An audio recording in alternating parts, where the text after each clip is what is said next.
Una vez más, con todos los presentes que están en la sala aquí con Ciudad Academy, también entiendo que lo están transmitiendo. Buenas noches. Para mí siempre es, digamos, un placer poder compartir diversos temas, conocimientos, temas de interés relacionados a la sostenibilidad de minería, ¿no? Bueno, esta vez me ha tocado, digamos, compartir el tema relacionado a lo que es criterios técnicos para la caracterización geoquímica en el diseño y cierre de depósitos relaves. Vamos a hacer un review rápido, un extracto, un concentrado de qué datos se requieren para el diseño de un depósito de relaves y también cuáles son, digamos, los criterios para poder caracterizar justamente estos materiales que van a ser dispuestos y van a ser, digamos, de mucha utilidad para la operación y también obviamente para el cierre. ¿Okay? Bien, entonces vamos, sin más preámbulos, a lo que hemos venido hoy día. Voy a conectar la cámara con el fin de tener mejor conectividad. ¿Okay? Bueno, ya me presentaron. Vamos con una pregunta que, digamos, la he modificado un poco porque siempre estaba hablando por qué es importante la sostenibilidad de minería. Bueno, ya todo el mundo ya sabe que es importante. Antes, hace 10 años, digamos que eso estaba, digamos, conceptos aislados, pero había mucha buena intención. Poco a poco eso ha ido calando en todos los niveles del sector minero y ahora no es tanto, es un digamos, requisito, una exigencia, ¿no? Sino ya, digamos, es parte de lo que ya una operación debe actuar, ¿no? Para poder, digamos, operar de forma adecuada, ¿no? En el día a día y también a largo plazo. Pero, ¿por qué antes también hablábamos sobre, luego de, digamos, 30, 50 o hasta 80 o 100 años de operación de una mina, hablábamos de un tema de legado, ¿no? ¿Por qué legado? Porque al final nosotros, como digamos sociedad, vamos a heredar lo que hemos estado produciendo a una futura generación, ¿no? Y así, ¿no? Durante 100, 200, 500 años, ¿no? Entonces, todos vamos a ser ave de paso, hablando, digamos, del tema, digamos, de sociedad, ¿no? Las generaciones pasan. Pero, por ejemplo, tiene esa particularidad pues, de diseñarse no para, pues, para 50 años, no para 100, sino para 500, un periodo de retorno de 1000, 5000 años, ¿no? O unos periodos de lluvia o de sismicidad de hasta 10.000 años, ¿no? Imagínense, ¿no? Entonces, ¿qué le dejamos, pues, no? A las futuras generaciones, ¿no? Por eso es que si las cosas se van o se hacen bien desde el inicio, pues puede haber un legado positivo, ¿no? Como en la imagen que vemos a la derecha, donde, digamos, pueden reutilizar toda una labor minera para poder, digamos, utilizarla con fines turísticos, ¿no? Que sería lo ideal, ¿no? Pero no en todos los casos se va a poder, digamos, tener ese nivel de, digamos, de rehabilitación, ¿no? Porque algunos podrán ser rehabilitados con otros fines, temas fotovoltaicos, depende del componente minero, puede haber varios nuevos usos, ¿no? Que puede ser un legado para las futuras generaciones, para que, digamos, toda la zona no pierda ese dinamismo de economía, ¿no? ¿Okay? Pero también algo importante que, por ejemplo, escuché hoy día que se hizo un evento de cierre, fue el primer congreso de cierre de minas aquí en Perú, que organizaba una empresa. Parte, digamos, de las charlas, me gustó, digamos, las palabras de uno de los gerentes, digamos, de una de las compañías donde menciona, bueno, cómo queremos que nos recuerden, ¿no? Eso estamos hablando desde el lado, cuando tú estás como compañía minera, ¿no? ¿Cómo quieres que te recuerden, ¿no? Como aquella empresa que, digamos, aparte de haber explotado, aparte de haber, digamos, generado beneficios económicos durante un tiempo para la localidad, ¿no? Que obviamente si lo haces bien y operas bien, va a haber un buen recuerdo, ¿no? Pero más allá de eso, cuando ya te fuiste, cuando ya no hay, digamos, recursos que explotar, ¿qué has dejado, no? ¿Cómo quieres que te recuerden, no? ¿De qué manera, digamos, dejas un legado positivo luego de haber extraído, ¿no? Digamos, los recursos, ¿no? Bueno, ese es el reto que justamente se tiene en el cierre de minas, ¿no? Y obviamente eso se construye desde el inicio, no se puede construir, digamos, de un momento a otro, tiene que ser una investigación sostenible. Y bueno, aquí, digamos, en el triángulo que ustedes tienen o la pirámide, pues son niveles, ¿no? Si no tenemos estabilidad física, ¿no? Difícilmente pasamos a la química, ¿no? Porque si no tenemos una estabilidad de una presa de relaves, ¿no? Que, digamos, no soporta una sismicidad, digamos, promedio, ¿no? Un periodo de retorno de 100 años o 500, pues puede fallar, ¿no? Puede fallar y puede ser una catástrofe, ¿no? Entonces, esos aspectos. lo importante es determinarlos cuando estamos diseñando. Primero, la física. Bueno, la estabilidad hidrológica siempre está implícito, así que, digamos, va a estar, digamos, tanto a nivel químico y físico, ¿no? Porque el agua hay que manejarla, o sea, no vas a poder manejar el agua, siempre vas a tener que luchar o, digamos, gestionarla adecuadamente, ¿no? Bueno, luego la estabilidad química, que es muy súper importante, luego tener la estabilidad física. Si no logras estabilidad química, tampoco vamos a subir de nivel, ¿no? Si tenemos eso bien manejado, todo estable, a nivel físico, químico y obviamente hidrológico es parte de la gestión, vamos a vivir una transición, ¿no? Donde vamos a poder, ya en el cierre definitivo, eh, estrategias justamente para poder, digamos, no alterar, ¿no? O por lo menos tener las condiciones del dinamismo socioeconómico de una población, ¿no?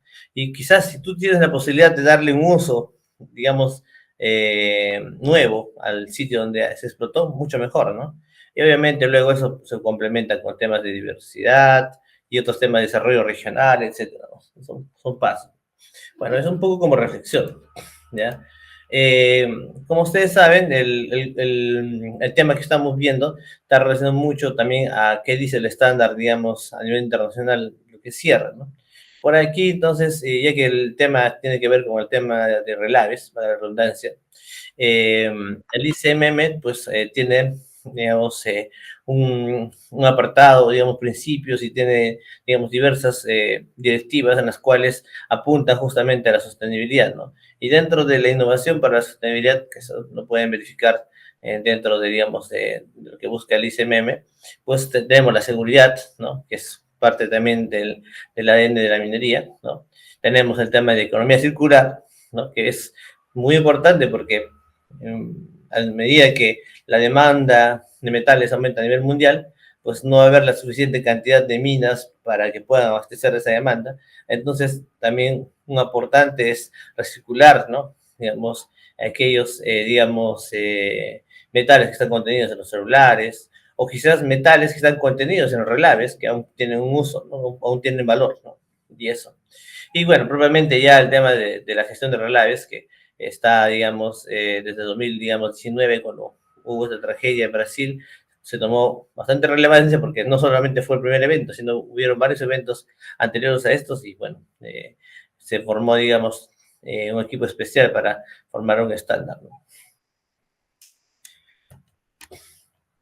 Continuando, un concepto más que podemos mencionar, obviamente esto alineado a lo que está en el estándar, digamos, de gestión de relaves, ¿no?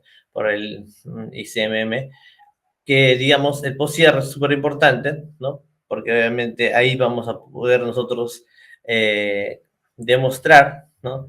Que todas las medidas que hayamos realizado de un inicio, pues tuvieron un buen fin, un buen puerto, ¿no? Entonces, esa es la etapa donde nosotros vamos a demostrar que las cosas salieron bien, ¿no? El cierre y post-cierre.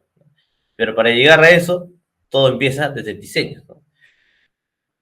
Y justamente esa parte es la que voy a resumir, porque, digamos, hay todo, digamos, eh, una directiva para cumplir cómo se diseña una presa, cómo se opera, cómo se construye, cómo se comunica a las comunidades, la información, etcétera, ¿no? Que es parte de implementar un estándar. Pero para el tema de hoy, vamos a dar una pincelada en lo que es, por ejemplo, el diseño. ¿Okay? Si ustedes ven aquí, tenemos unos ciclos, ¿no? Relacionados a lo que es el ciclo de vida de una instalación de relaves, o TCF, como también le pueden resumir por sus siglas en inglés. Entonces, el ciclo, ¿no? De un TCF o una instalación de relaves inicia desde la fase de concepción, ¿no? Donde tenemos una idea, digamos, un caso de negocio inicial, donde debemos proponer en función, digamos, a benchmarking, sitios, digamos, probables donde podamos disponer relaves, de qué forma, digamos, se puede tener diferentes alternativas para poder, digamos, definir, ¿no? Una instalación de relaves. Ya luego, cuando, digamos, se tiene una viabilidad a ese nivel, pues pasamos a tener una fase de diseño, ¿no? Luego una constructiva, operaciones, puede haber un tema de supervisión temporal, cuando a veces, digamos, hay temas operativos o quizá de conflictos sociales, viene cierre y poscierre, ¿no? Y en todas estas siempre hay, digamos, un tema de cambio de materiales, ¿no? Una gestión de cambios, donde podemos volver a hacer un rediseño en función a esos aspectos, ¿no? Pero como me voy a basar solamente en la parte de diseño, vamos a ver los diferentes bases y cuáles son los requerimientos que dice el estándar, ¿no? Hablando de diseño para lo que es instalaciones relaves. Bueno, hablando de procesos de diseño, tenemos la parte de diseño conceptual, ¿no? Los diseños preliminares, puede ser la prefactibilidad, ¿no? Tenemos el diseño de factibilidad propiamente y ya el ingeniería de detalle, con la cual vamos a construir. Entonces, ¿cuáles serían las, digamos, actividades, información relevante como parte del diseño? Pues bueno, para empezar, si vamos a pensar en el diseño conceptual de un TCF o una instalación de postes de relaves o un sistema de manejo de relaves, ¿no? Primero hay que ver, pues, qué tipo de mina tenemos, ¿no? Si es underground, open pit, ¿no? O combinada, también puede pasar, también sucede. Hay operaciones que están explotando a nivel de interior y también tienen explotación a nivel Tajo. ¿Qué más? Puede haber un tema relacionado a lo que es la caracterización de sitio, ¿no? Topografía, geotecnia, características geoquímicas del sitio, o también de los materiales que van a ser dispuestos ahí, ¿no? Eh, la disponibilidad también de materiales, ¿no? De canteras, puede haber un tema también de manejo de aguas, ¿no? Lo básico para ver si hay posibilidades de poder plantear una instalación en un, digamos, sitio. Aquí tenemos más ejemplos de lo que podemos, digamos, ir recopilando, ¿no? Por ejemplo, temas relacionados a la sismicidad, hidrología, riesgos naturales, ¿no? Consideraciones, digamos, en cuanto al clima, ¿no? No es lo mismo hacer una presa, un sistema de manejo de relaves, pues, en la costa, en sitios áridos, que hacer una, pues, en los Andes, ¿no? Donde tenemos lluvia, por lo general, varios meses, ¿no? Y en temporada de lluvias sube aún más la precipitación máxima diaria, ¿no? Entonces son varios factores que hay que estar viendo, ¿no?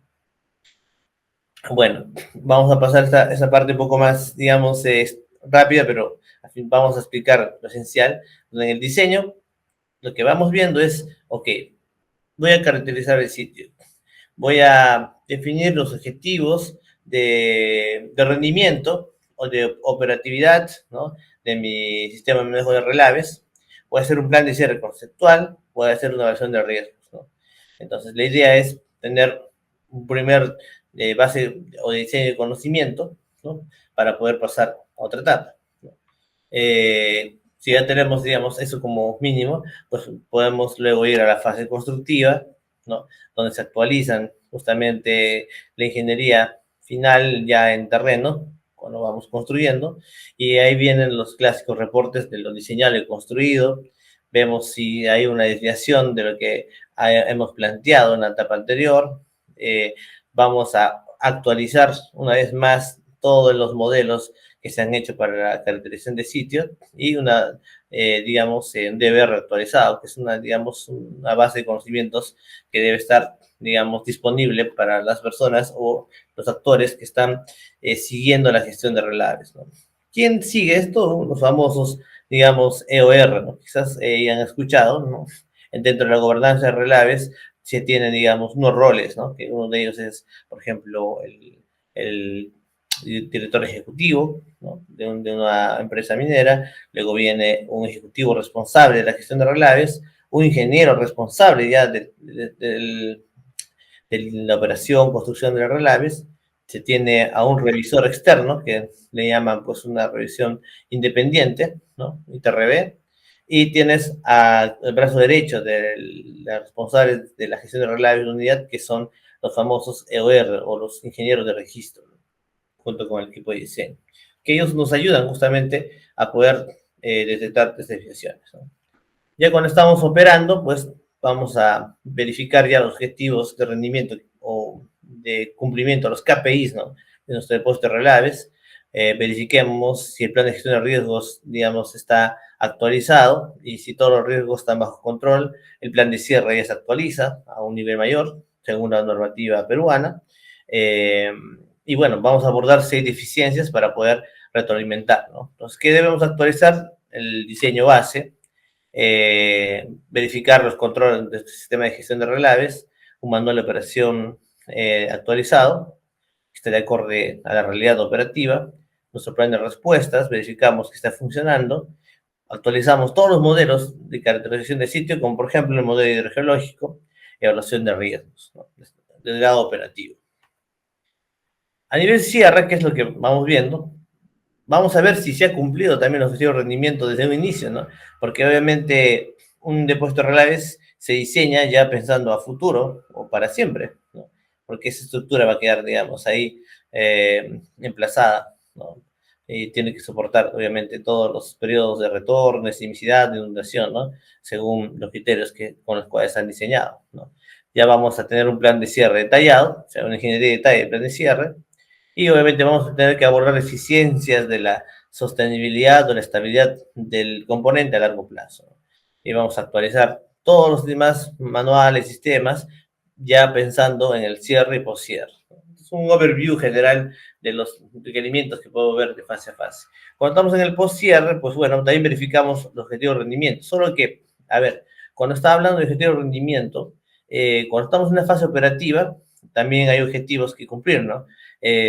Ahora que ha salido hace ya más de un año, ¿no? La normativa para lo que es la gestión de relaves, pues se tiene, pues, algunos, digamos, aspectos o asunciones en las cuales un ingeniero responsable, ¿no?, de una unidad minera o geotécnico responsable de un depósito de relaves puede, digamos, tener la facultad de hacer un pare o, digamos, un alto de las operaciones bajo unos supuestos, ¿no? Si no se cumple el borde libre, si ve que hay una inestabilidad física, hay temas relacionados a erosiones, ¿no? Etcétera.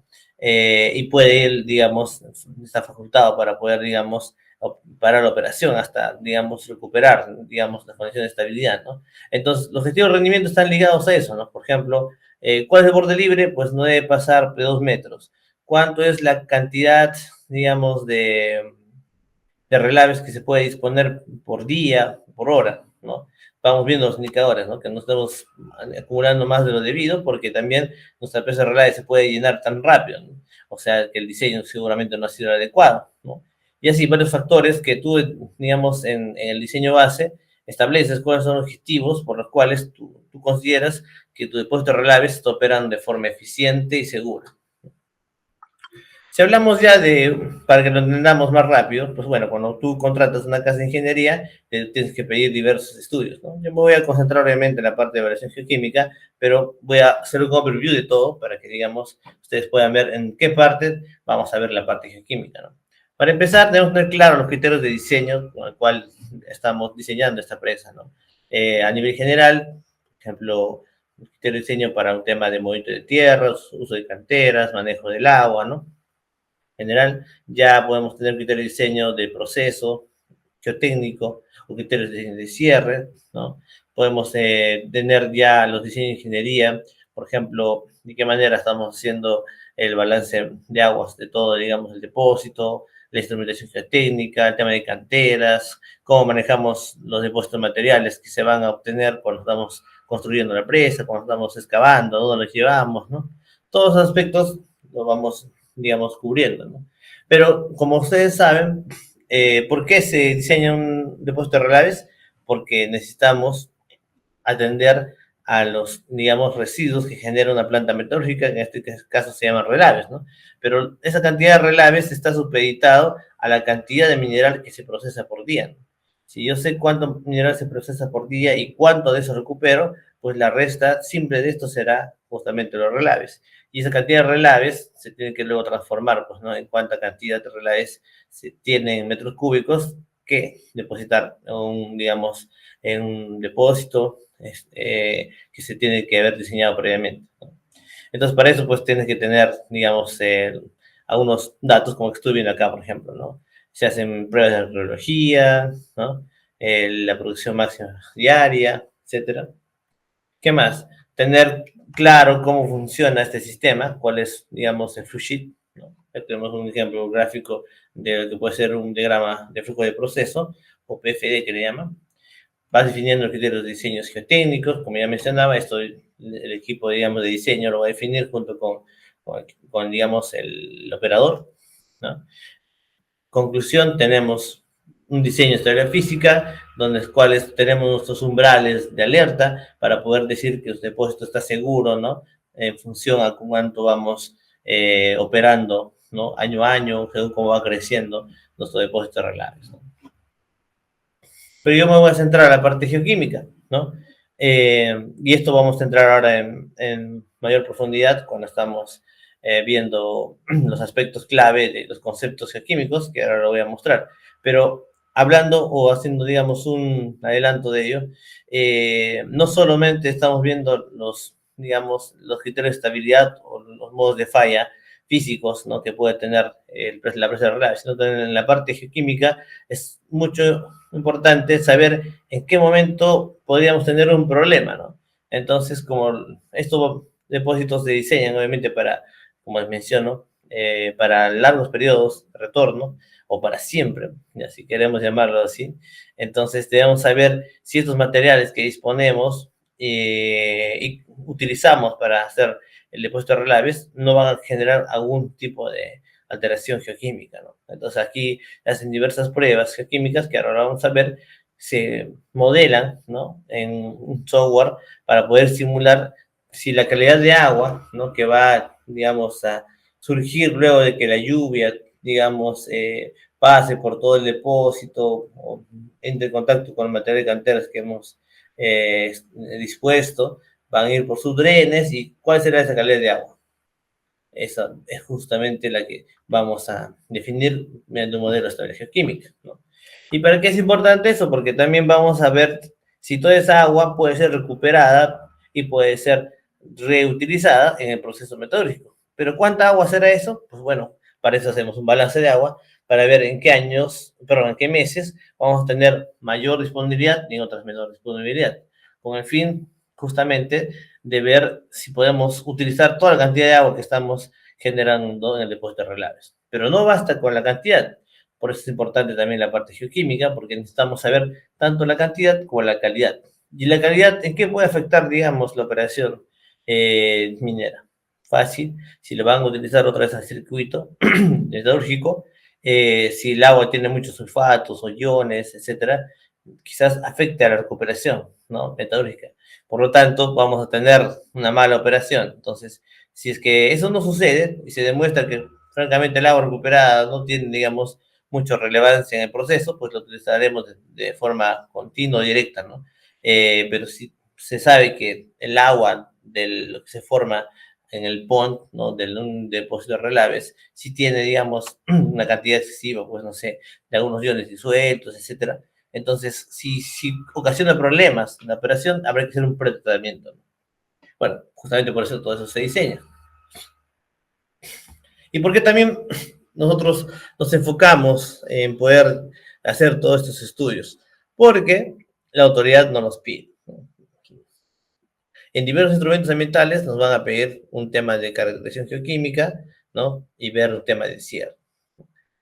Por ejemplo, a nivel de exploración, pues obviamente, si bien las actividades ahí aún son de menor impacto, por decir, comparado con todo el proyecto minero, igual nos piden que hagamos un estudio de impacto ambiental y con un plan de cierre, ¿no? Con el fin de poder remediar las plataformas que se generan, ¿no? Etcétera, en la parte de la etapa de exploración.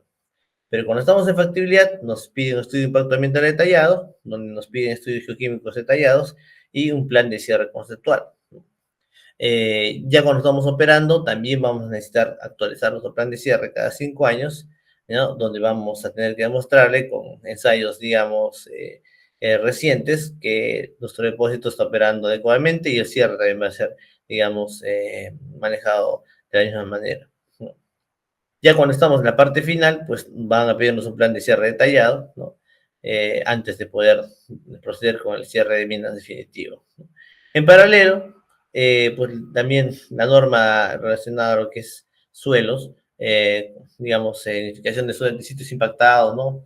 O contaminados, perdón, nos va a pedir justamente ver si la zona, fuera de que el componente esté estabilizado o ya ha sido cerrado, ¿Qué pasó con el suelo circundante, ¿no? Con los sedimentos o quizás hasta con el lado subterráneo? Bueno, por esto hay una guía, pero digamos, el proceso sigue siendo el mismo, ¿no? En base a un estudio de identificación primigenio, se ha determinado áreas de potencial interés donde vamos a verificar si realmente ha habido un tema de contaminación, ¿no? Y en función a poder hacer un muestreo de detalle y un análisis de riesgo a la salud y el medio ambiente, pues estableceremos un plan de remediación y ejecutaremos el mismo. Bueno, la norma nos pide todos estos aspectos, entonces es importante justamente la materia geoquímica para poder abordar qué tan, digamos, problemático puede ser este material cuando estamos en operaciones. Como ustedes saben, vamos a explicar, ¿no? Cómo funciona el tema de esta geoquímica cuando estamos hablando de agua, perdón, de operaciones underground, o sea, interormina. Si ustedes ven aquí en el modelo, cuando estamos operando, pues se puede visualizar pues que la recarga obviamente viene en la parte alta, hay fracturas, ¿no? Pero como vamos a extraer las zonas donde tenemos mineral, pues se hacen obviamente túneles, ¿no? Para poder, digamos, llegar a estos cuerpos. Y también se tienen sistemas de ventilación, ¿no? Justamente necesitamos oxígeno para poder, digamos, operar, la gente esté, digamos, ahí trabajando en termina, ¿no? Producto de eso es que, digamos, deprimimos también el nivel freático con el fin, obviamente, de tener una labor con poca presencia de agua, ¿no? Porque nadie puede trabajar pues, en condiciones donde hay mucha agua, pues, ¿no? Entonces se deprime el nivel freático y obviamente luego se va a tratamiento, ¿no? Si es que ha habido una alteración geoquímica, ¿no? Lo ideal, ¿no? Que podemos sacarlo siempre como un tema académico, a futuro, cuando se cierra esta labor, ponemos los tapones, ¿no? Etcétera, pues se va a recuperar la carga hidráulica y se supone que todo el material que está acá, digamos, contenido de una forma anóxica puede estabilizarse, ¿no? Un primer modelo. A nivel, digamos, de tajos, es similar el aspecto, quedan expuestos, digamos, las zonas mineralizadas o alteradas, y en condición de cierre, algunas veces podría funcionar muy bien inundar todo el tajo para que ya no haya más reacciones, ¿no? Del material que está expuesto. Entonces, obviamente eso no aplica para todos los tajos. Cada proyecto va a ser, de cierta forma, único en su solución.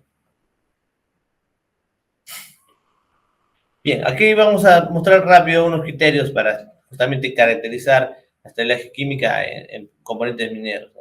Esto puede ser muy útil en operaciones o también para lo que es pasivos ambientales, ¿no? ¿Por qué?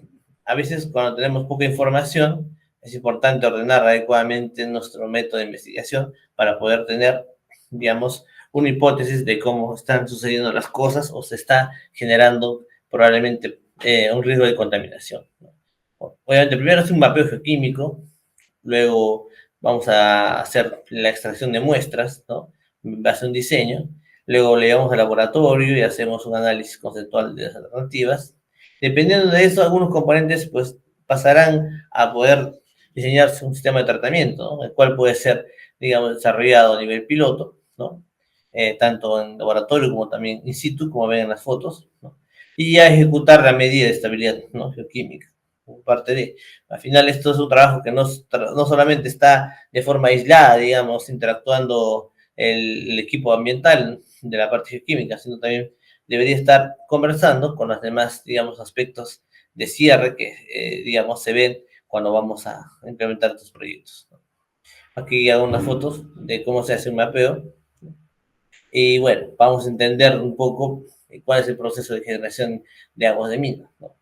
Bueno, se sabe pues que hay un triángulo de fuego, como mencionaban, donde si tenemos estos tres aspectos, podemos tener la presencia de generación de aguas ácidas, ¿no? Tenemos oxígeno, material sulfurado, que en este caso puede representar la pirita, o también puede ser la galena, porque también es un material sulfurado, puede generarse reacciones geoquímicas cuando están en contacto con el agua. Pero estas, digamos, reacciones no actúan solas, actúan también ayudadas por bacterias acidófilas y estas bacterias, ¿no? Generan mayor condición de acidez, aceleran el proceso de acidez en el sistema. Para poder saber, digamos, si un material va a causarnos problemas, a nivel geoquímico, pues hay diversos, digamos, tipos para poder tener nuestras consideraciones, ¿no? Diversos tipos de ensayos a nivel laboratorio.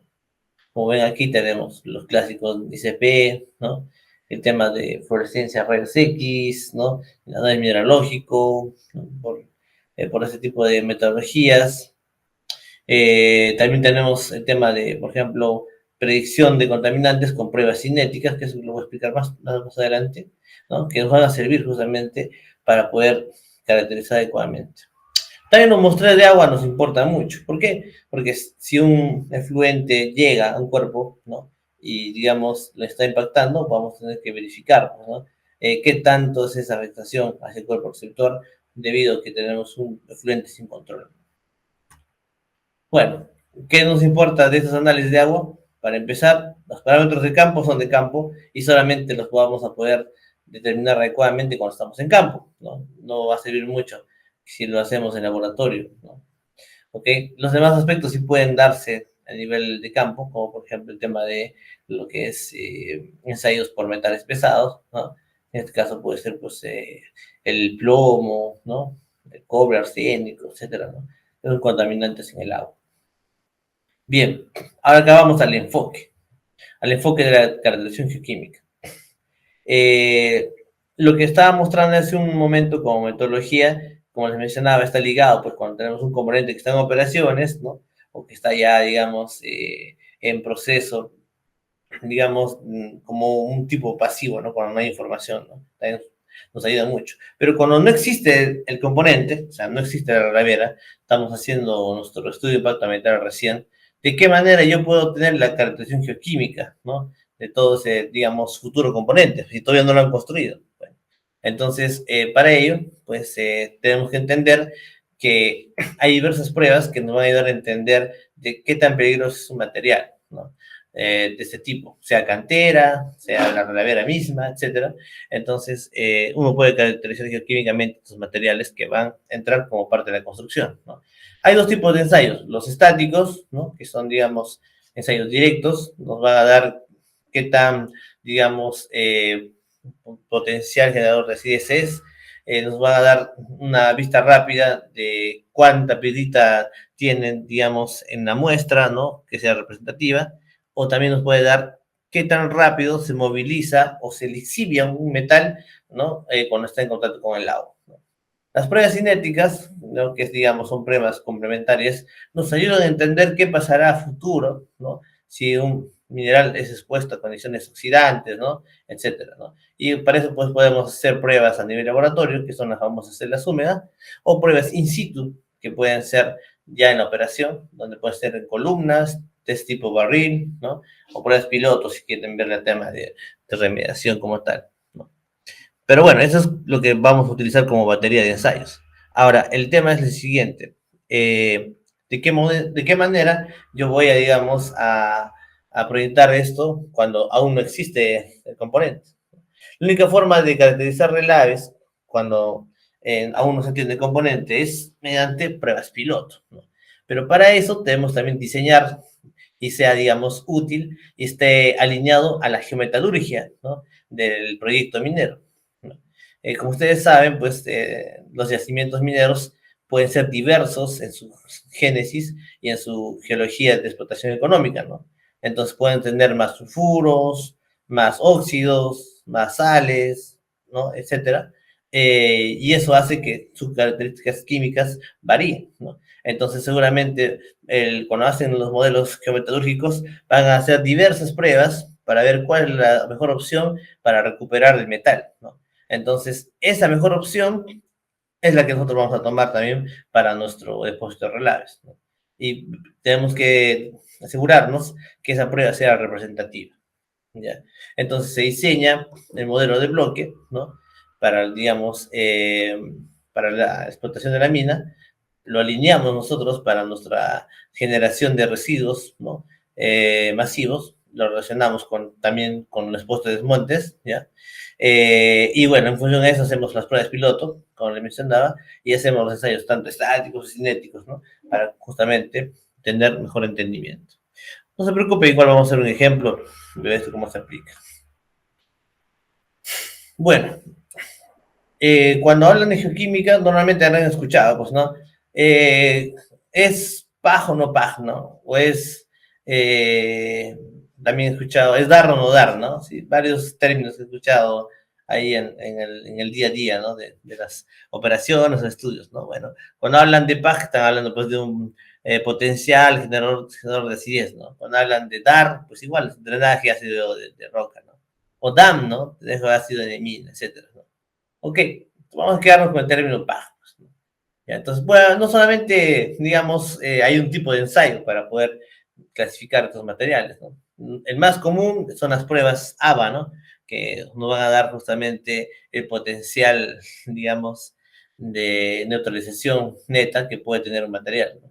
Pero hay más ensayos, como el tema, puedes hablarlo por un tipo de ratio, por porcentaje de sulfuros, el pH NAG, que es un poco complementario, por la composición mineralógica, por la movilidad de metales, ¿no? Y la predicción a futuro, que lo podemos hacer con los test cinéticos. Bueno, aquí vemos el primer criterio, que puede ser con las pruebas ABA, ¿no? Y podemos determinar cuál es el potencial neto de neutralización. Si está a menos 20, dice ya es generador de acidez. Si está entre menos 20 y 20, es una zona de incertidumbre. Y si está más de 20, pues no habría problemas en teoría, ¿no? Digamos, de aguas ácidas. Algunos con este resultado, que lo da el laboratorio, ya, digamos, se contentan y dicen, bueno, ok, puedo utilizar este material para otros fines o lo puedo dejar, digamos, ahí dispuesto, ¿no? Como que no se preocupa mucho, ¿no? Porque ya le salió, con la prueba ABA, que no genera acidez. Pero puede haber otros aspectos, ¿no? Por ejemplo, podemos hacer una relación de cuánto material, digamos, acidificante tengo versus cuánto material neutralizante tengo, ¿no? Si esa división es mayor a 4, se puede decir que también no generaría o no tiene potencial de generar aguas ácidas. Otro criterio también que se puede, digamos, usar es si contenido, ¿no? De sulfuros, ¿no? En la muestra es menor a 0.3 o es mayor a 0.3. Si es menor, dice que no debería formar acidez, ¿no? Es improbable, dice la literatura. Si es mayor a 0.3, es posible. Ya.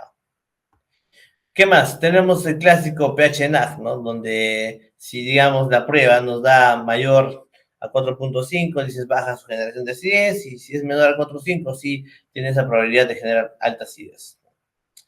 El tema es que con una sola prueba no puedes, digamos, explicar ese fenómeno, por eso es importante saber todas. También tenemos, digamos, las pruebas de composición, ¿no? Si yo sé que mi, digamos, compósito, tengo materiales sulfurados como la pirita, esfalerita, chocopirita, galena, otros más, ¿no? Entonces, es probable, ¿no?, que ese material nos traiga problemas. ¿Y de qué tipo? Pues nos pueda, digamos, lixiviar ese metal que está contenido cuando le llega agua, ¿no? Entonces, justamente uno puede, digamos, decir en base a estos criterios si es que cumple o no cumple, ¿no? Por ejemplo, hay una tablita, ¿no? Donde justamente tenemos varias muestras de diferentes componentes y vamos a determinar si cumple o no cumple como un material generador.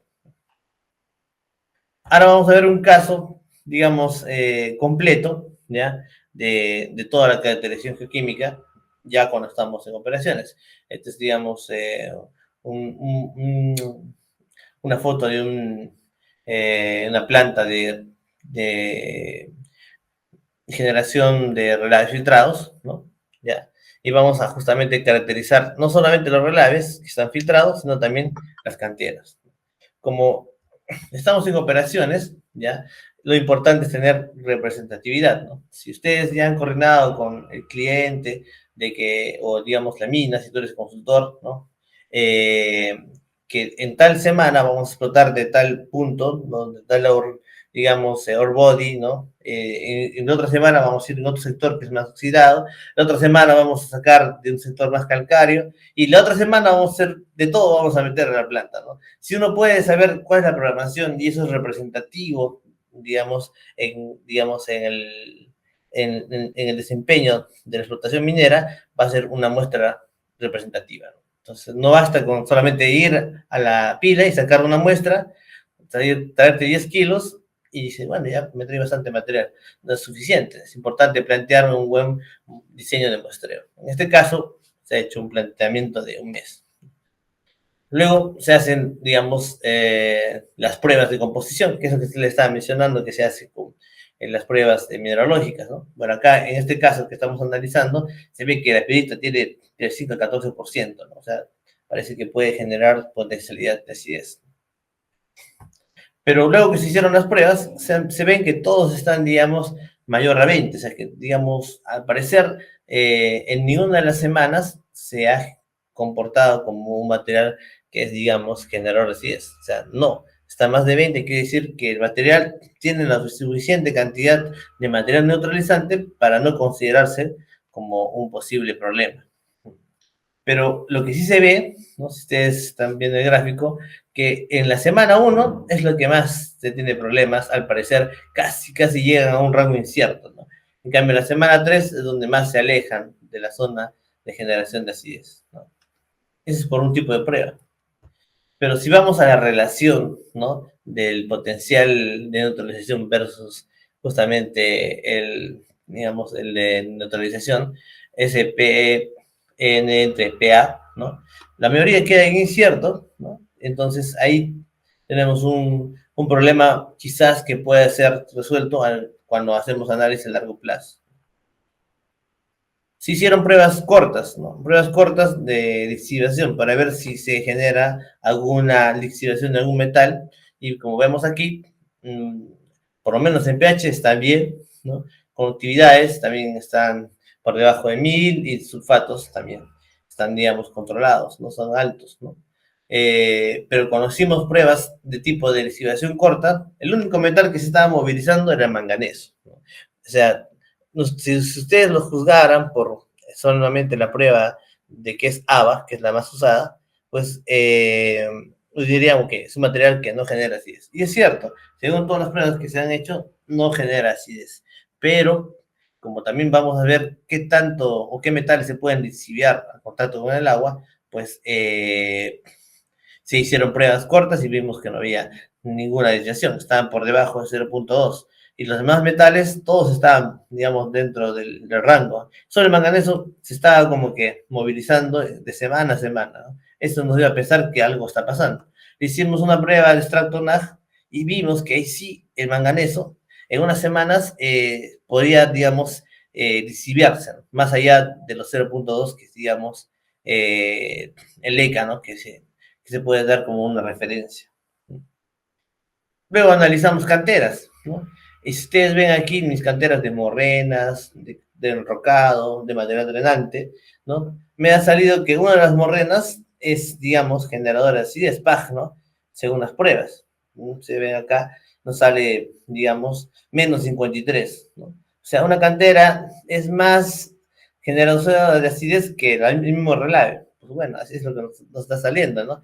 Y mira, qué casualidad que justamente la misma cantera tiene problemas con el manganeso. O sea, esta cantera está por encima de lo que nos permite la norma de ECA. Entonces, estamos viendo que probablemente también ese manganeso puede ser una condición natural. Bueno, no lo sabemos. Pero ahora, como estamos enfocándonos en la caracterización de relaves, pues vamos a verificar, ¿no? Si a largo plazo tenemos un problema con digamos, con el manganeso. Por ejemplo, hicimos pruebas, digamos, cinéticas, ¿no?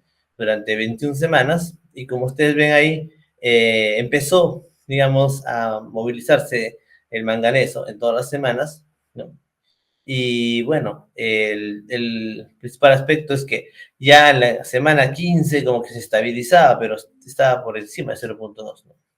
También se hizo lo mismo con el sulfato, con la conductividad, ¿no? Eh, Se tuvo, digamos, justamente las fluctuaciones. Se hicieron pruebas de alcalinidad, de acidez, ¿no? Digamos que también nos dirían que por el tema de potencial de acidez no es mucho el problema, sino el problema es que el manganeso sí se está movilizando, entonces hay que tratar el manganeso, ¿ya? Y todo esto lo hemos, digamos, podido saber gracias a las pruebas geoquímicas, ¿se dan cuenta? Es muy importante para el cierre luego esto. Bueno, me queda 5 minutos ya para luego pasar a preguntas, ¿no? He hecho un estrato rápido. Ahora, cuando, digamos, estamos a nivel de cierre, hay metodologías para justamente definir la mejor alternativa de solución, ¿no? Una de estas es el CBA, también se puede hacer por multicriterio, ¿ya? Entonces, la metodología CBA, ¿no? Que es selección por ventajas, en su, digamos, traducción en inglés, es importante definir las alternativas, criterios, resumir los atributos y justamente en función de eso determinar puntajes, ¿no? Por ejemplo, algo bien simple como comprar un celular, ¿no? Yo tengo un criterio, si cumple le pongo 1 y si no cumple le pongo 0. Yo tengo ya factores, criterios que yo quiero utilizar. Mira, si la cámara tiene más de 20 megapíxeles, es mejor, entonces le voy a poner 1 si cumple. Si el Play Store es Android, le voy a poner 1 si cumple. Si no cumple, le voy a poner 0. Si el almacenamiento es mayor a 128 GB, le voy a poner 1 si no es 0. Lo mismo, obviamente, voy a aplicar cuando estoy comparando alternativas, ¿no? Si ustedes ven, al parecer, quien tiene mayor ventaja es el celular, digamos, S10, que en su momento, digamos, estábamos evaluando este caso hipotético, ¿no? Y él no cumplió, digamos, el P40, ¿por qué? Porque no tenía Android, ¿no? Entonces solo tuvo dos. Entonces, ¿cuál debo comprar? Pues bueno, si tú, digamos, escoges los productos porque te conviene, por más ventajas, tú escogerías esto, ¿no? Independientemente de precio, porque el precio se debe ver al último. Bueno, de eso trata esta metodología y también se puede aplicar justamente al tema de gestión de cierre, ¿no? Por ejemplo, aquí tenemos un caso, voy a ver rápido nada más, donde teníamos relaves, ¿no? Dispuestos ahí ya más de 30 años en dos sectores, ¿no? Donde un sector estaba, digamos, expuesto en una quebrada y además estaba el nivel freático muy cercano. En el sector 2 está cerca de la playa donde hay una laguna y donde había bastante, digamos, disipación, debido a que esta laguna, digamos, estaba represada, ¿no? O sea, se tenía niveles altos y bajos, ¿no? Y cada vez que hacía esa fluctuación, había problemas con la calidad del agua de esa laguna. Entonces, ¿cuál es la solución? ¿Cuál es la alternativa, ¿no? Con la cual podemos hacer el cierre, ¿no? Dice, la alternativa 1, ¿ya? Es la remoción de relaves, o sea, toda la laguna donde está este sector 2, ¿no? Y, perdón, del sector 2 al 1, y estabilizar en ese sector, ¿no? En la alternativa 2 vamos a disponer, digamos, todos los depósitos de relaves a otro sector nuevo, donde el nivel freático también está, digamos, muy aislado, está, digamos, muy profundo. Vamos a aprovechar donde hay un sector que ha disturbado por un depósito de desmontes y vamos a trasladar todo esto aquí. Es la alternativa 2. La alternativa 3, ¿no? Está en función a poder inundar todo, digamos, el sector, ¿no? Elevando con un dique y poder inundar todo, ¿ya? Para hacer un tratamiento anóxico. ¿Ya? Listo. Bueno, los criterios los puedes definir por tema físico, hidrológico, ¿no? Hidrogeológico, geoquímico, ¿no? Pero lo más importante de esto, ¿ya? Es que estoy ya, digamos, poniendo atributos en función a lo que yo considero que es un criterio para poder elegir la mejor opción de cierre. Y obviamente que la alternativa que, digamos, va a ganar es justamente la que tiene mayores ventajas. Entonces, la alternativa 3, por ejemplo, que es disponer relaves, digamos, o sumergirlos, disposición subacuática, pues obviamente por un tema legal se cae, por eso es que, digamos, tiene 1, y bueno, tenía muchos problemas en cuanto al tema de estrategia química, por eso tiene menos ventajas, ¿no? La alternativa 1, digamos, también tenía, digamos, las mismas características en cuanto a la estabilidad, pero ¿por qué tiene menos puntaje? Porque justamente como está muy cerca a un curso de agua, pues tiene menos ventajas con respecto al tema de agua, ¿no? Y así a nivel de posición freático, etcétera, ¿no? Entonces, en el gráfico podemos ver, ¿no? Que la alternativa 2, ¿no? Es la que tiene más ventajas y recién esto viene el costo, ¿no? Que tiene un costo, digamos, aproximado de 3.5 millones de poder mover, digamos, el material. Y la alternativa más barata, ¿cuál es? La 3, dice, que solo tiene 2.8, por decirlo así, ¿no? Pero tiene menos ventajas, ¿no? Si ustedes ven el cuadro, yo escogería que tiene mayor ventaja, ¿no? Por lo tanto, de mayor ventaja sería la 2, ¿no? Pero si fuera por costo, pues yo elegiría la 3, pero como no tiene muchas ventajas, y ya hemos analizado el caso, pues yo elegiría por que tenga más ventajas, ¿no? Para el cierre. Entonces, por ejemplo, la 2 con respecto a la alternativa 1, quizás la 1 es, digamos, un poco más cara, ¿no? Pero la 2, digamos, tiene mayor ventajas y es relativamente cercana al mínimo, ¿no? A máximo en cuanto a costos. Y bueno, por eso la eliges. Bueno, este es un caso, digamos, que es una empresa pública, activos, y bueno, esto era, digamos, lo que era antes, ¿no? Y lo que, digamos, han terminado de una etapa de hacer el cierre. Bien, creo que hasta ahí es un extracto rápido de la caracterización geoquímica, ¿no? No es lo mismo, como les mencionaba, caracterizar relaves para el diseño y cierre cuando no existe, ¿no? Y cuando ya existe es otro aspecto, ¿no? Bueno, he hecho un resumen rápido, igual estos aspectos se profundizan en el programa que, digamos, se tiene con el equipo de Ciudad Academy, y bueno, espero que les haya gustado estos conceptos y un extracto muy, digamos, valioso para la caracterización química. Excelente, ingeniero. Muchísimas gracias por la ponencia. Muy buen adelanto de lo que va a ser la especialización de cierre de minas. Aprovechamos nuevamente para invitar a los participantes a revisar la información de esta especialización que van a poder encontrar en nuestra página web, seacademy.edu.p. Ahí van a poder ver a detalle cuáles son los temas que vamos a abordar, junto también a la plana docente que va a estar impartiendo esta especialización. Vamos a pasar a la parte de las preguntas en caso de que algún participante tenga alguna duda o consulta o quizá comentario final. Entonces ya estamos activando las opciones del chat y el micro para que puedan participar. Aprovechamos también estos últimos minutos para comentarles que esta sesión, esta masterclass, va a quedar grabada en nuestro canal de YouTube por si quieren volver a revisarlo, y también allí van a poder encontrar nuestras otras masterclass, tanto a cargo de los docentes de la especialización de cierre de minas como de diferentes especializaciones que ya tenemos en cartera. Así que los invitamos también a revisar todo este contenido de valor abierto al público. Ok, me parece que no tenemos preguntas, ingeniero, entonces ya con eso estaríamos cerrando la sesión de hoy. Muchas gracias nuevamente por la ponencia y gracias a todos los participantes por su atención. Buenas noches a todos. Gracias.